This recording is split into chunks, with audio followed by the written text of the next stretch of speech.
Human women screamed and men yelled as John Phillips was forced onto the alien transport shuttle, boarding pass in hand, shipping off to become the universe's first human male escort at the prestigious Galactic Academy. The 16-year-old's hands shook as the ship lifted off, hurtling toward a fate he never asked for on the desolate moon of Sirax. It had all happened so fast. First contact, the Galactic Treaty, the student exchange program that no one on Earth actually thought would come to pass. But before he knew what was happening, before he could protest or ask for further details, government agents had shown up on his family's doorstep, randomly selected him. And now here he was, humanity's guinea pig, a token of goodwill and cultural exchange with their new extraterrestrial alias. John's stomach churned as the ship broke free of Earth's atmosphere and stars filled the viewports. He'd heard the rumors, read the articles speculating about what awaited the first human student beyond the stars, but he'd never imagined he would be the one to find out, that he would be offered up to the galaxy's powerful elite like a lamb to the slaughter. John's heart raced as he burst through the doors of the lecture hall, mere seconds before class was set to begin. As he scanned the room for an empty seat, he felt the weight of dozens of curious and hostile stares from his alien classmates. He spotted an open spot in the back row and quickly slunk over, trying to ignore the whispers and glares. As he settled into his seat, John noticed Pryler sitting a few rows ahead. The Zargonian shot him a withering glare before turning back to face the front of the room. John's stomach twisted. Great, just what he needed. His roommate from hell in the same class. The professor, a tall, spindly creature with purple skin and forearms, strode to the podium. Good morning, everyone. I am Dr. Xyloth, and this is Advanced Wormhole Metrics. Let's begin. John tried to focus as Dr. Xyloth launched into a complex lecture on the mathematical principles governing wormhole travel. But within minutes, he was hopelessly lost. The equations on the screen looked like hieroglyphics to him. As his mind wandered, John's gaze drifted to a trio of attractive female aliens with iridescent blue skin sitting nearby. Nerians, if he remembered correctly from his species orientation. The girls kept sneaking glances at him and giggling behind their hands. John felt his face grow warm. After what felt like an eternity, Dr. Xyloth dismissed the class.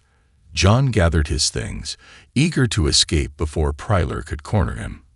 But as he stood to leave, the three Nerian girls approached his desk. "Hi there," the tallest one said, batting her long lashes at him. "I'm Lyra. This is Minor and Cora. We couldn't help but notice you're the only human in this class." "Yeah," John said, rubbing the back of his neck. "I'm John." Minor traced a finger along his arm, her touch electric against his skin. "We just love exotic males," she cooed. Cora leaned in, her ample cleavage straining against her uniform. "Maybe we could study together sometime. We'd love to learn more about human anatomy." John's mouth went dry. He stammered, his face burning as he tried to come up with a response. "Oh, thanks, but I really need to get going." Mumbling excuses, John practically fled the lecture hall, leaving the pouting Nerian girls behind. His heart pounded as he navigated the maze-like corridors, finally ducking into the campus library. The musty smell of books and quiet atmosphere calmed his nerves. This is more like it, he thought. As John browsed the stacks, a familiar title caught his eye, Asimov, a human classic. He couldn't believe they had human books here. John reached out to grab it, but another hand brushed against his, a green, scaly hand. John turned to see a short, pudgy alien that looked like a cross between a lizard and a toad peering up at him. The Saurian's bulbous eyes, magnified to a comical degree behind thick Coke bottle glasses, gleamed with excitement. "Sir Human, I'm so pleased to make your acquaintance." The alien pumped John's hand vigorously. "I'm Gronk, Xenobiology major. I have so many questions. Your species is fascinating." "Oh, nice to meet you," John said, trying to extract his hand from the Saurian's enthusiastic grip. "I'm John." "John, yes, how wonderful." Gronk practically vibrated with glee. "You must allow me to pick your brain in a figurative sense, of course. Come, let's go study." Before John could protest, Gronk had latched onto his arm and was dragging him towards a table piled high with massive biology tomes. For such a small alien, he had a surprisingly strong grip. As Gronk plopped John down into a chair and whipped out a notepad, the Saurian fixed him with an intense, unblinking stare. "Now I'm very curious about human mating habits. Your reproductive system is so inefficient and bizarre. Tell me, is it true that you actually insert your gamete delivery organ into the female? How does it fit? And the female constructs an entire new human inside her body. Revolting, yet fascinating." John's face flushed crimson as Gronk pelted him with increasingly invasive questions, scribbling furiously all the while. It was going to be a long study session. John's head spun as he finally managed to extricate himself from Gronk's uncomfortably personal interrogation. He stumbled out of the library, his mind reeling from the Saurian's invasive questions about human mating habits. All he wanted was to collapse into his bed and forget this bizarre day ever happened. He trudged towards the transit station, his feet dragging with exhaustion. But as he approached the platform, his heart sank. The last shuttle to the city had already departed, leaving the station deserted. John groaned, running a hand through his hair. Great, just great. Now what was he supposed to do? Supposed to, with a sigh of resignation, John turned and made his way to the campus quad. At this hour, it was empty, the grounds illuminated only by the soft glow of the twin moons overhead. John spotted a bench beneath a towering alien tree and flopped down onto it. It wasn't exactly comfortable, but it would have to do. Using his backpack as a pillow, John closed his eyes and tried to ignore the hard wooden slats digging into his back. Sleep proved elusive, his mind too wired from the day's strange events, but eventually sheer exhaustion won out, and John drifted off into a fitful slumber. He awoke with a start to the sound of excited chattering and the snap of camera shutters. John blinked blearily against the bright sunlight, struggling to get his bearings. As his vision cleared, he saw a crowd of students gawking at him, their eyes wide with fascination. Several held up communicators snapping photos of him like he was some sort of zoo exhibit. "What the hell?" John muttered, sitting up and rubbing his eyes. He was used to getting some stares being the only human on campus, but this was extreme. Was sleeping on a bench really that interesting to these aliens? Feeling incredibly awkward under the weight of so many curious gazes, John grabbed his backpack and hurried off towards his first class of the day, quantum mechanics. He kept his head down as he walked, trying to ignore the whispers and giggles that followed in his wake. As he neared the science building, a pack of candid girls suddenly materialized out of nowhere surrounding him. They panted heavily, their fluffy tails wagging as they shoved strange, wiggly tentacle plants and scraps of paper with communicator codes scribbled on them into his hands. "Call me, John." One girl yipped, her tongue lolling. "I'll make it worth your while." "No, call me." Another growled, shoving her way forward. "I saw him first." John stared at them in bewilderment, his arms full of bizarre alien flora and phone numbers. "Thanks, but I really need to get to class," he stammered, trying to edge past them. The needs whined and pressed closer, their clawed hands starting to paw at his clothes. John's eyes widened in alarm. This aggressive flirting was about to turn physical if he didn't get out of there fast. Spotting a gap in the furry wall of females, John made a break for it. He wriggled free of their grasping hands and tentacle plants and sprinted for the science building, the canids howling forlornly behind him. John burst through the doors of the lecture hall, his heart pounding. He spotted an empty desk and collapsed into it, struggling to catch his breath. That was close, way too close. All he wanted was to avoid any more awkward, overly forward alien attention. But apparently, the universe had other plans, because a moment later, a sultry, purring voice sounded right next to his ear. Well, look what the canid dragged in, the famous John Phillips himself. John turned slowly, a sense of dread growing in the pit of his stomach. His eyes widened as he saw the speakers.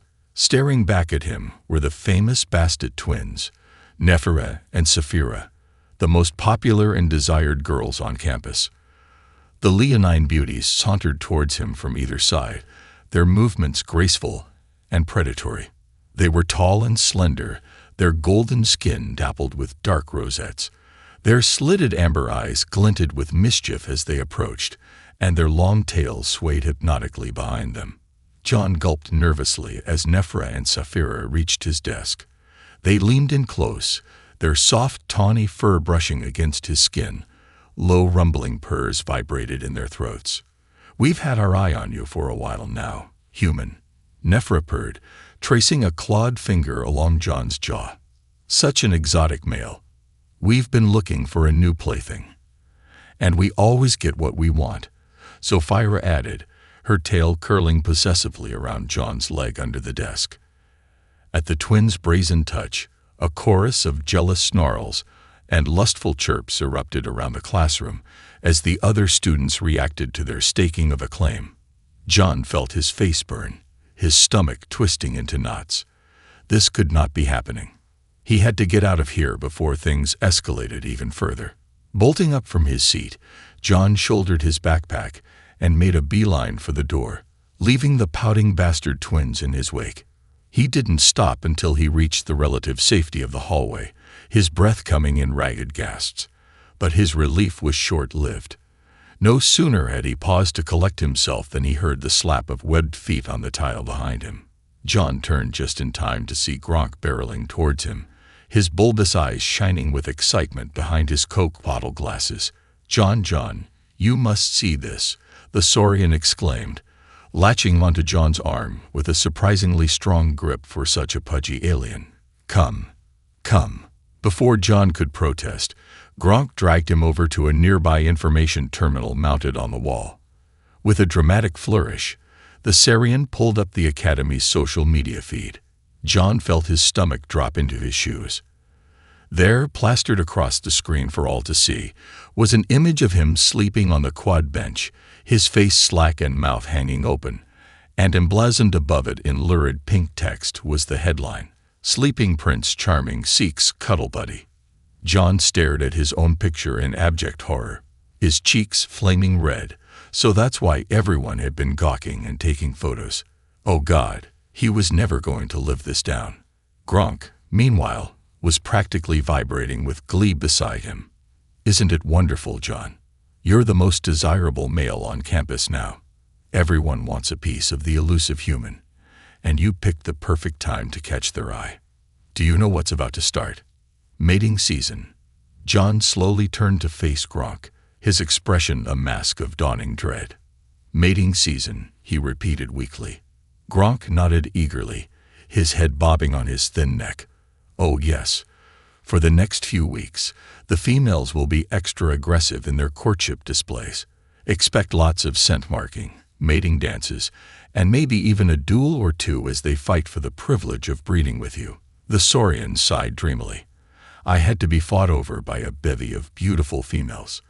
You're so lucky, John." John didn't feel lucky. He felt like he'd just been thrown to a pack of hungry wolves, alien wolves, in heat. As if summoned by Gronk's words, a group of mixed female students rounded the corner at the end of the hall, their eyes locked onto John, glinting with predatory interest. A cacophony of lustful alien sounds filled the air. Chirps, howls, hisses, and growls all blended into a horny, terrifying din. John didn't hesitate.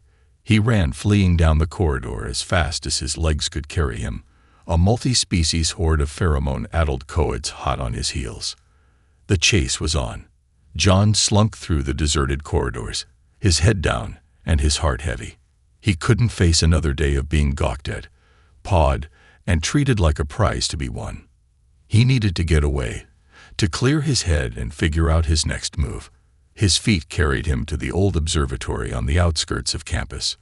It had been abandoned for years, and John figured it was the perfect place to hide out and avoid his adoring public. He slipped inside, the musty smell of disuse filling his nostrils. John picked his way through the dusty equipment and settled himself on a creaky stool. Through the cracked viewport, he could see the alien sky stretching out before him, the stars arranged in unfamiliar patterns.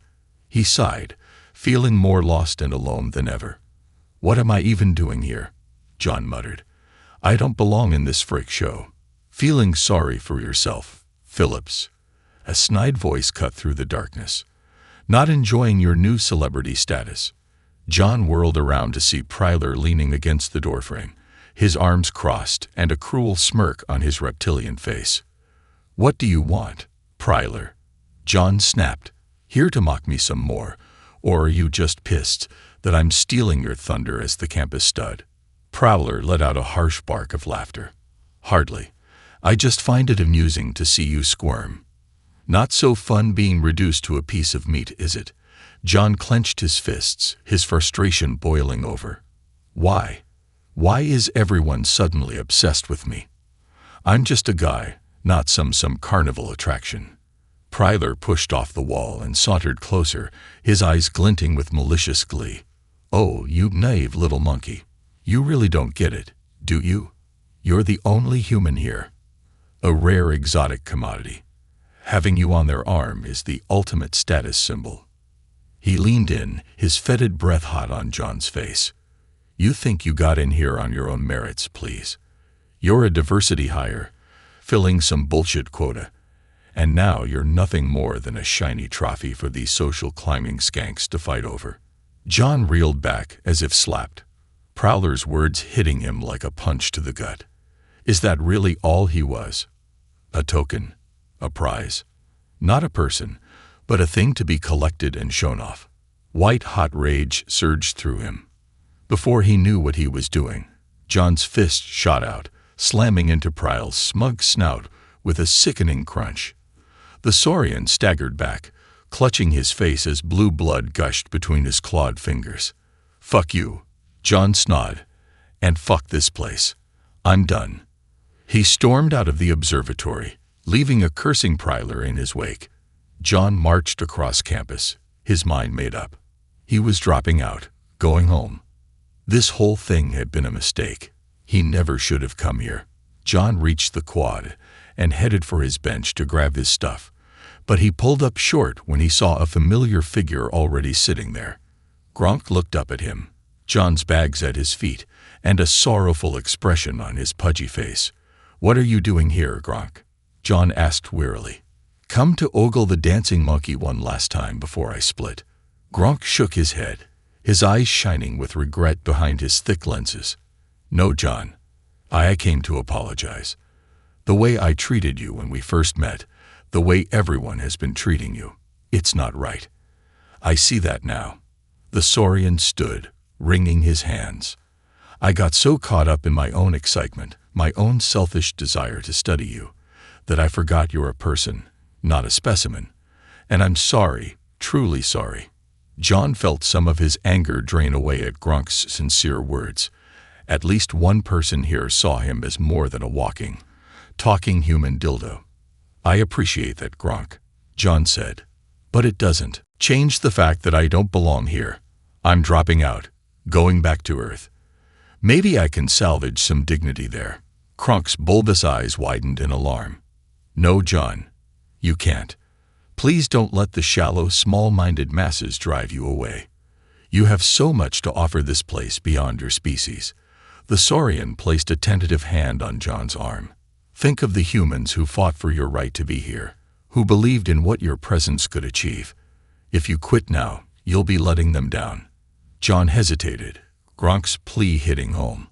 As much as he wanted to run, to escape the humiliation and objectification, he knew the little alien was right. This was bigger than him. He was here to represent humanity, to prove that his people deserved a seat at the galactic table, and he'd be damned if he let a bunch of horny coeds and speciesist assholes ruin that. John took a deep breath and let it out slowly. "Okay," he said. "Okay. I'll stay. I'll tough it out. But I'm done being a piece of meat. From now on, I'm going to make them see me as a sentient being, not a sex toy." Gronk beamed up at him, his face splitting into a grin. "That's the spirit, John, and I'll be right there with you, supporting you every step of the way." Together, the human and the Saurian gathered up John's things and began the trek back to the heart of campus. John squared his shoulders, steeling himself for the challenges to come. He knew it wouldn't be easy, facing down the hungry looks and grasping hands, but he was determined to stay, to fight, for his place at the academy, for his right to be seen as an equal, for himself, and for the future of human-alien relations. The road ahead would be hard, with no guarantee of success, but as John walked alongside his first true friend in this strange, bewildering place, he felt a flicker of hope. He could do this. He had to. One small step for John, one giant leap for mankind. John's head hung low as he trudged across the quad with Gronk at his side. The weight of the challenges ahead pressed down on his shoulders, but he knew he couldn't run from this fight. For himself, for humanity, he had to. A sudden gust of wind whipped at John's hair. He looked up, squinting against the glare of the sun to see a sleek black shuttle descending from the sky.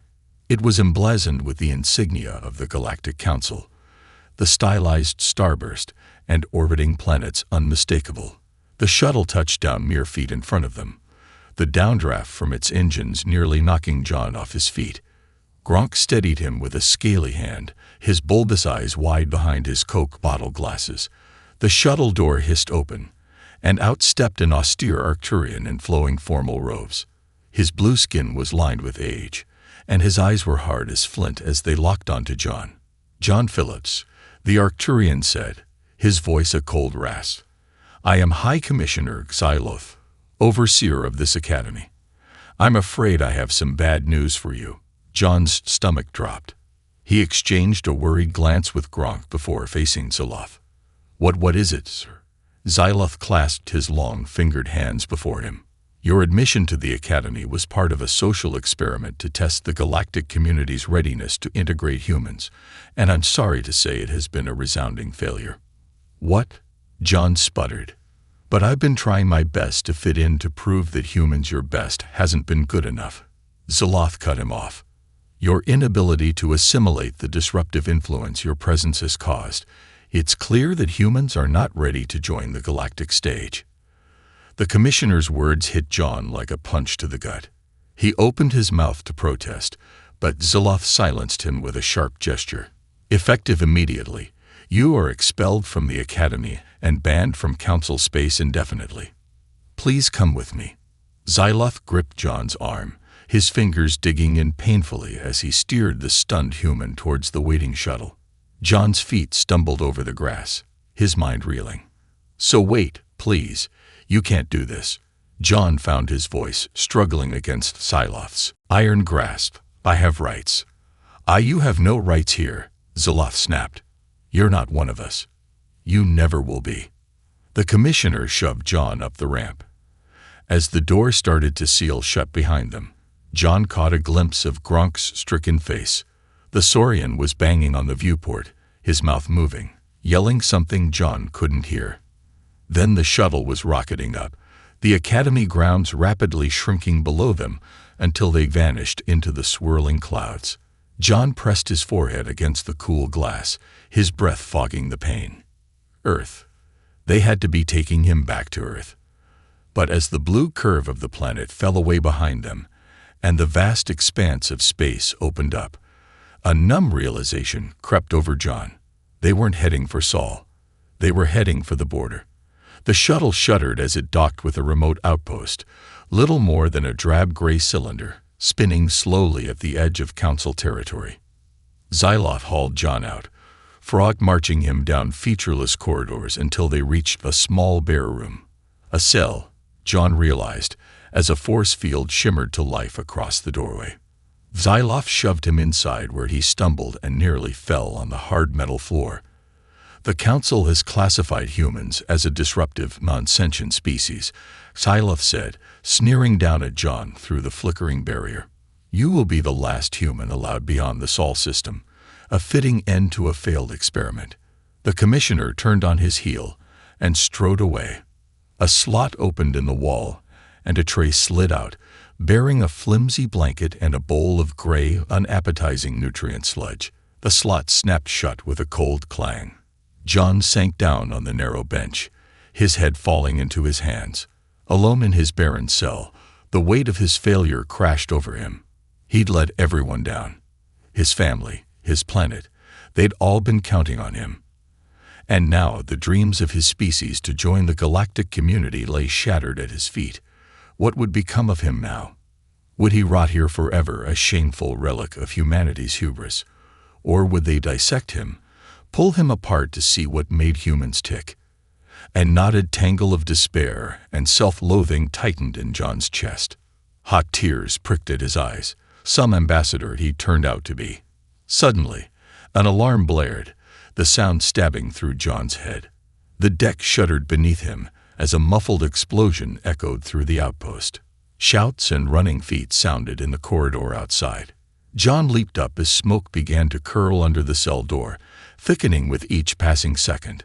A dark silhouette appeared in the haze backlit by the crackling orange force field, a familiar silhouette, lean and reptilian. "Dryler?" John asked incredulously, hardly daring to believe his eyes. The Saurian grinned, his sharp teeth glinting as he stepped through the shimmering barrier, the force field sparking and shorting out around him.